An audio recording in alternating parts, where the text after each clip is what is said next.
Viewers আসসালামু আলাইকুম। বাংলাদেশ থেকে পণ্য নিয়ে বিশ্বের যে কোনো এক প্রান্তের জন্য রওনা দিয়েছে ফিশ মোটর ভেসেল এনসিসি ডায়াং। এই মুহূর্তে দেখতে পারতেছেন এত বড় একটা জাহাজের সামনে দিয়ে এই ছোট্ট ফিশিং বোটটি তার পথ প্রতিরোধ করার জন্য সামনে এসে দাঁড়িয়ে রয়েছে। আর অন্যদিকে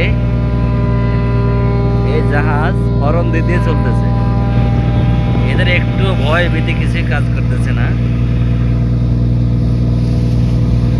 এত বড় জাহাজ ওনার সামনে যদি এই ছোট্ট একটি বোট করে কি করবে বলুন তো। সবাই ভালো থাকবেন, আশা করি দোয়া করবেন আর সুন্দর সুন্দর ভিডিও দেখার জন্য।